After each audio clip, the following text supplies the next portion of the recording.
Hola, muy buenos días, tardes, noches. Ignoro el tiempo en el que vean este video.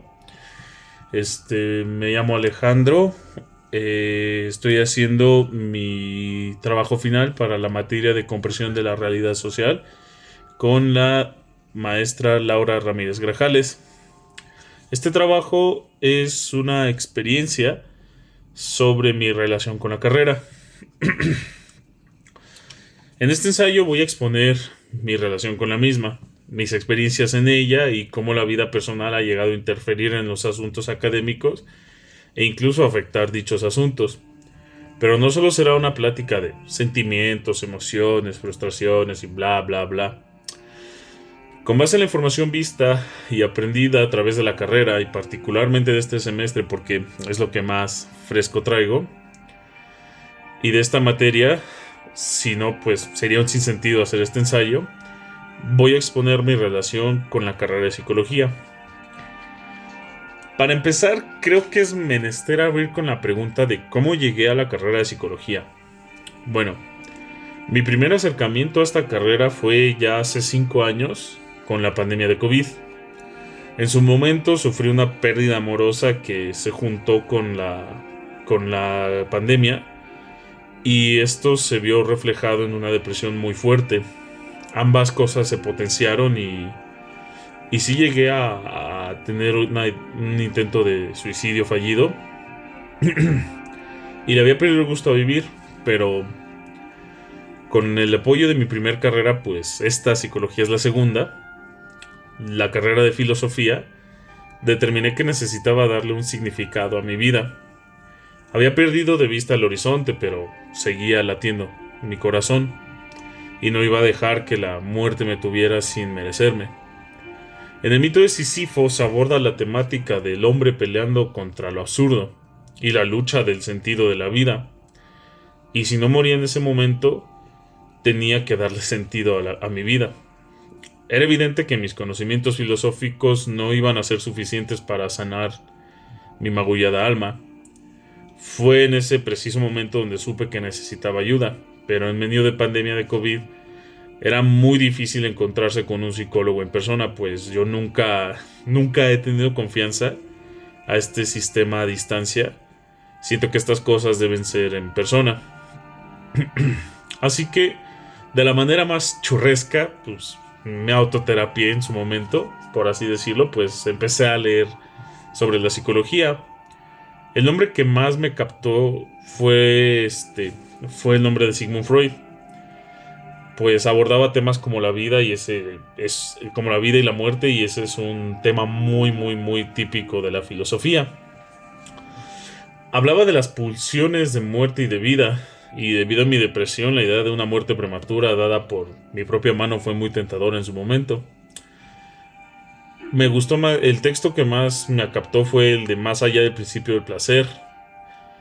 No lo leí completo, sinceramente, pero pude darle una interpretación muy satisfactoria para la resolución de mi depresión. En dicho texto, Freud establece que en el interior del yo actúan fuerzas contrarias a la de autoconservación. Estas mismas son las pulsiones de muerte que se asocian con las pulsiones de vida. Dichas pulsiones se ensarzan en un baile que hace posible la vida o la supervivencia a la muerte. A mi interpretación y percepción es un principio muy básico. No sabríamos qué es la luz si no hubiera oscuridad. Podemos definir el bien siempre y cuando podamos definir el mal. Y cuando estos momentos pasan, necesitamos entrar al centro de la pista de baile para sobrevivir. Una interpretación muy quizás romántica, quizás churresca, que puedo decir es que es necesario erotizar a la muerte a veces para poder sobrepasarla. Muchas veces me imaginé cómo quería morir y llegué al punto de querer tener una muerte digna. Quizá no habiendo tenido una vida feliz, porque la felicidad es un constructo social que cada vez es más inestable. Además, la felicidad se construye a través de nuestra perspectiva con el mundo.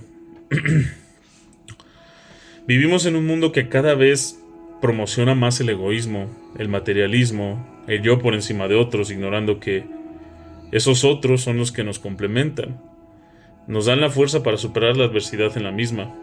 Y siendo el individuo que yo soy, que quiero entenderlo todo, y a través de la lectura freudiana llegué a la conclusión de que necesitaba entender de una manera más rica y nutrida quién soy, pero para dichos fines, sobre todo debía poder entender a otros, pues si bien yo soy una parte de mi propia construcción, otros han sido parte de mi propia construcción. Asimismo necesitaba poder perdonar el mal que yo he hecho y el mal que me han hecho. Y también entendí que quería apoyar a que otros salieran de esa misma laguna mental en la que yo alguna vez me vi atrapado. Eventualmente fue a terapia, pero eso no lo quiero abordar aquí. Nosotros mismos a veces decidimos nadar en estos dolores y pasamos, y lo hacemos muy constantemente. Hay una necesidad humana de autodestruirse. Pero bueno, si avanzamos un poco más en el tiempo y de una manera muy privada para narrar en este video, las cosas se podría decir que se alinearon para que llegara a la carrera. Si tuviera que contemplar el pensamiento mágico y en esta dialéctica a la que ya me monté, diría que estaba en mi destino llegar aquí. Desde la perspectiva psicológica, el pensamiento mágico podría definirse como un tipo de razonamiento causal no científico y metafísico que recurre a fuerzas externas. Sin embargo, llegar es una cosa, recorrer la senda de la carrera es otra. Una vez ingresado, empezaron las primeras dudas. Creo que las más típicas de un estudiante interesado, ¿no? ¿Serviré para esto? ¿Qué tal si no es lo mío? Entre otras, y conforme ha ido avanzando la carrera, pues sigue siendo un tira y afloja entre el puedo y no puedo. La vida a veces no es muy clemente y yo mismo cometo mis propios errores que me han llevado a tener muchos problemas en la carrera por fuera de ella que la afectan. Sin embargo, a través de la observación, la pregunta que he resuelto es que esta carrera sí es lo mío, pues cumplo con las competencias necesarias para la formación de un psicólogo. Y a diferencia de muchos más, tengo la conciencia para hacer correctamente mi labor. En esta materia vimos las competencias que necesitaba un psicólogo para ejercer la profesión psicológica. Dentro de la dimensión académica, cumplo con los criterios de comprensión de marcos teóricos, pues tengo mucha facilidad para dominar los fundamentos de las diversas escuelas del pensamiento psicológico y, a diferencia de muchos, yo no me cierro a decir, el psicoanálisis es lo mejor. No me gusta la idea de que unas escuelas superen a otras. Creo que todo conocimiento es importante y es valioso para las personas, aunque lo desvaloricen. Debo admitir que no me gusta el enfoque conductista, pero aún así lo abordo y lo comprendo. Analizo constantemente los fenómenos psicosociales que ocurren.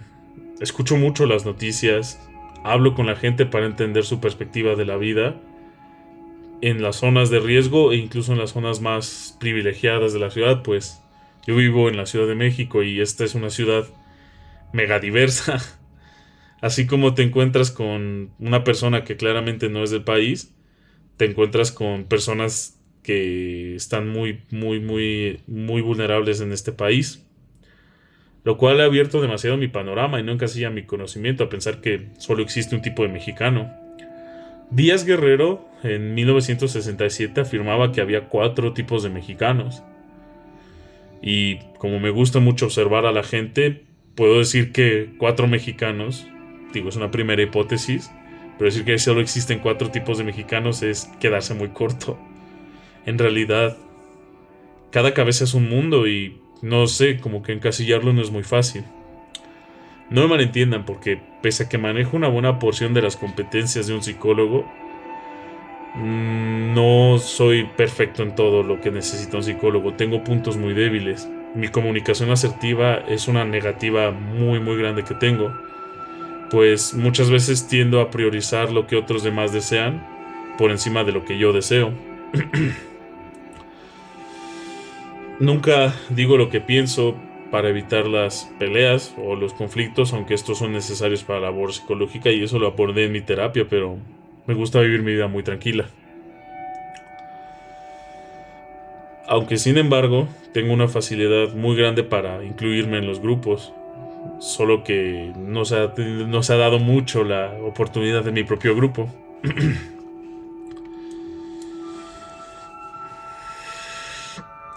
Ay, mierda, se me está acabando el tiempo. Pasaré sin que. Voy a pasar a la conclusión. Pero, o sea, a resumidas cuentas, ha sido un camino muy interesante seguir la carrera de la psicología. En este semestre en particular hemos visto muchas cosas. Me he metido en nuevos problemas, he aprendido de esos problemas. En la materia de comprensión de la realidad social, pues vi que sí es mi carrera, porque tengo la capacidad de prestarle atención a las personas, de integrarme en su mundo para poderlos ayudar a sobrepasar aquellas cosas que les sobrepueden. Y eso creo que es algo que habla muy bien de mí como psicólogo. También sé decir cuando ya no puedo más. También sé decir cuando no conozco del tema y no por eso me siento como un idiota. De hecho, siento que es algo muy sabio poder saber mis propias limitaciones. Aquellos que desconocen sus límites jamás alcanzan su potencial. Espero que este pequeño discurso haya sido de su agrado de aquellos que lo escuchen. Se supone que en la expectativa nada más debe ser mi maestra quien lo vea. Pero si a alguien más le sirve de algo escucharme vociferar, espero que futuros psicólogos que puedan estar viendo esto, pues entiendan que la vida no es fácil y que hay gente que necesita nuestra ayuda. Y lo importante, como psicólogo, por encima de cualquier otra cosa, es brindar el apoyo a esas personas que no están pudiendo con sus vidas. Les ha hablado Alejandro y les deseo una muy excelente tarde.